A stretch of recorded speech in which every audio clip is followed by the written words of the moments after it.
Hello, and welcome to the American University in the Emirates MBA program. My name is Jeff Darville. I'm the director of the MBA program and assistant professor of business management and leadership. And I'm here with Alex Jones. He's quickly become a friend of mine, colleague, and a mentor in many ways. He's has great experience from across the world, working in the United States as an administrator and a leader in fraternity organizations as well as publishing.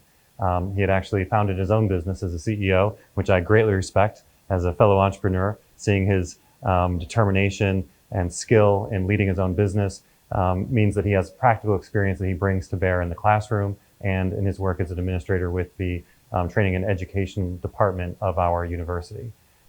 So once again, I'm happy to have Dr. Alex Jones here and talk with him and get into some depth into his research into critical thinking. So I'd like to talk with him about the areas of research that he's most interested in and some of the techniques that he's used to help students enhance, grow, and improve their critical thinking. So this not only applies for students, but also in the corporate setting. Many businesses, leaders, executives, management trainees need critical thinking skills so that they can make better decisions in their business. They can improve the outcomes for their teams. They can lead and use problem-solving skills to achieve the results that their managers, the shareholders, the stakeholders, the community requires of them.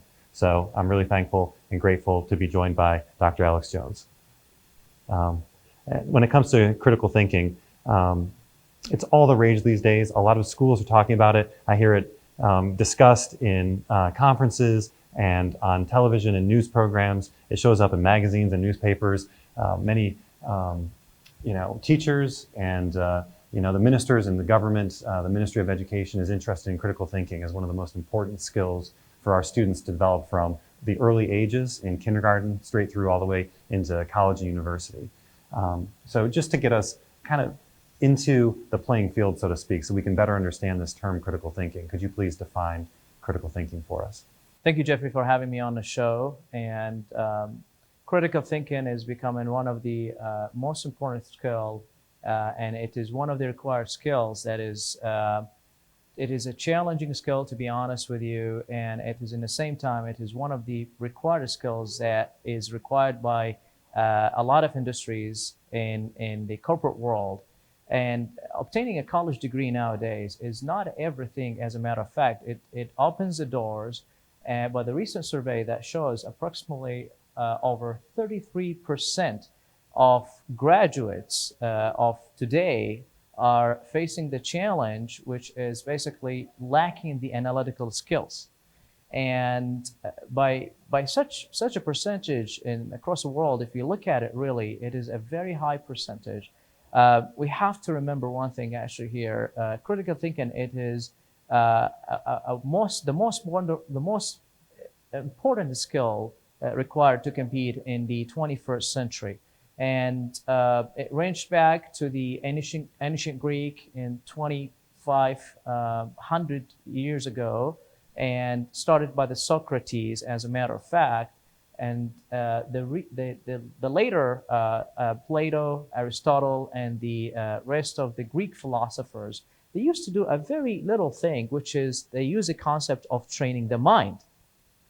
It is neglected nowadays, and if we ask ourselves, like, how much we train our mind, to be honest with you, probably little, maybe none. And we get busy with a lot of processes that's going on in our life today. But if we can summarize what critical thinking is all about, to be honest with you, critical thinking, it is a logical, reflective process.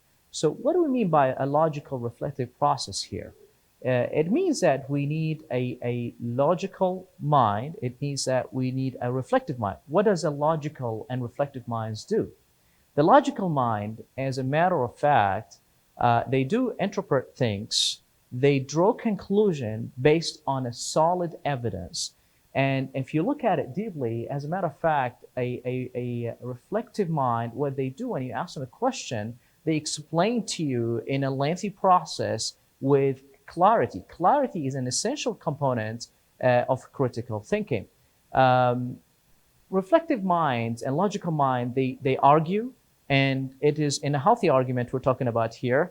and they try to investigate things, they try to check things, and they try to see the source based on solid science evidence behind it. Now, the wonderful thing about logical minds, they evaluate things, they analyze things, and they judge things. But here it is: they draw a conclusion eventually to make an informed, sound decision. Now, here we have to be careful that there is a fine line between a lot of people nowadays. What do? It's like they say, okay, well, you're a judgmental person, where people basically jump into the conclusion. But in reality, analytical and logical minds, what they do, they look at the situation, they evaluate the situation, and then they jump into the analyzing part, and then they jump into the judgment part. And here, it is a process if you look at it. That's why it's called a reflective logical process. Now, when you want to make a sound, informed decision, that is one of the important skill in leaders of today needs people who are really and informed people who are really sound. They can make sound judgments. They can make judgments based on evidence, as a matter of fact. Now, I would like to quote Richard William Paul quote here about critical thinking. And critical thinking is thinking about your thinking while you're thinking, in order for you to make a better thinking. So that leads us to the realization, as a matter of fact, that critical thinking, it is a cognitive process. Now, what do we mean by a cognitive process?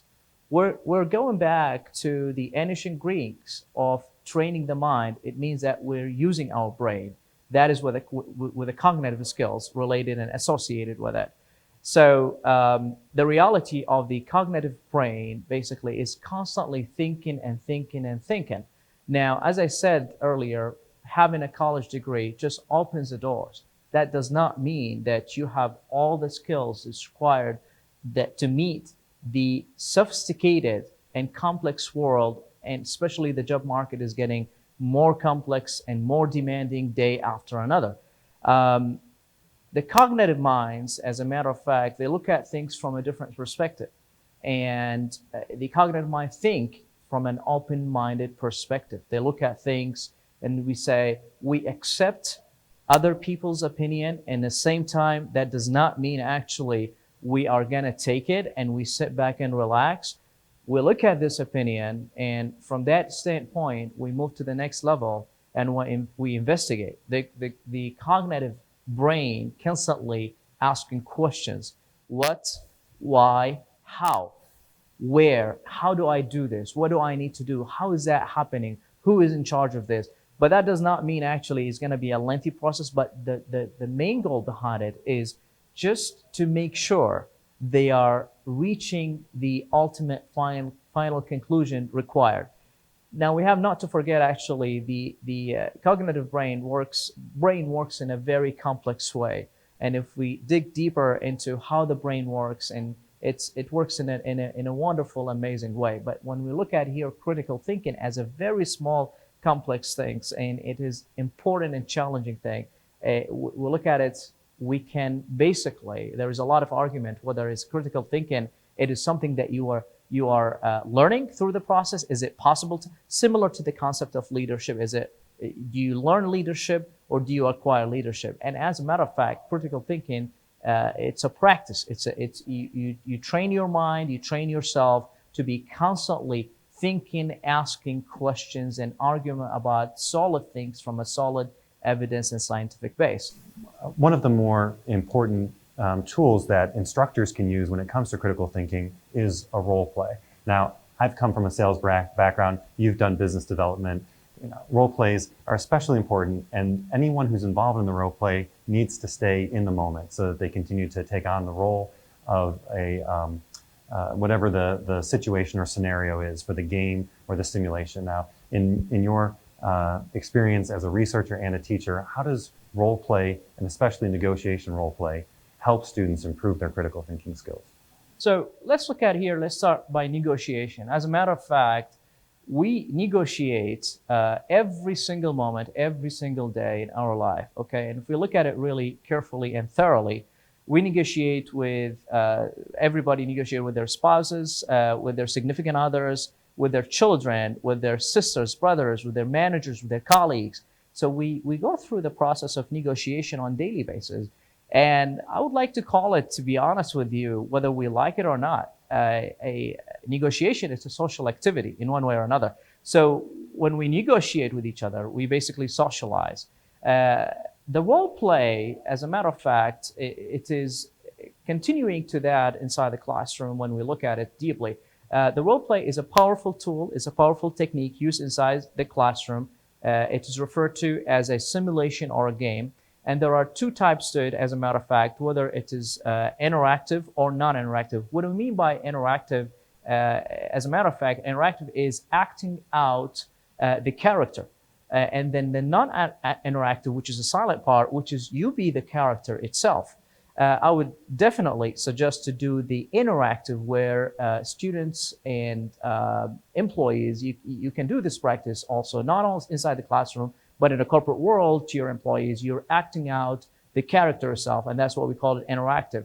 And as a matter of fact, role play increases students' communication, increasing people's communication in one way or another. So when we look at the negotiation, it's not a linear process because basically, as a matter of fact, we negotiate because we need to reach the desired outcome, or the desired outcome has not been achieved yet. So the ultimate goal here behind it, either to solve a problem or negotiation can be actually transactional, all right? So as I said earlier, it's not a linear process for sure. And role play, when you think about it, it increases actually students' behavioral, intellectually and socially, as a matter of fact, because it makes students interact with each other. Their communication skill, it matters because when you negotiate, basically, you're communicating with one another, and then you're increasing your communication skills, you're increasing your social skills, and the reality here, you're increasing your interpersonal skills and your problem solving skills. Thank you once again. Alex, it's been great to talk with you, sit down with you. I really appreciate all that you had to share with us. I look forward to continuing to speak with you in the future. For our audience, thank you for joining us. And if you want to find out more about the American University in the Emirates, you can go to aue.ae. And if you'd like to find out more about Alex Jones and some of his research, visit our website. You can click on his faculty profile. If you're in the area, please stop by. We'd love to meet you. And continue to think critically and solve the problems and make high quality decisions for yourself and the people around you. We say anyone can lead. The only question is, will you? So thank you once again for spending the time.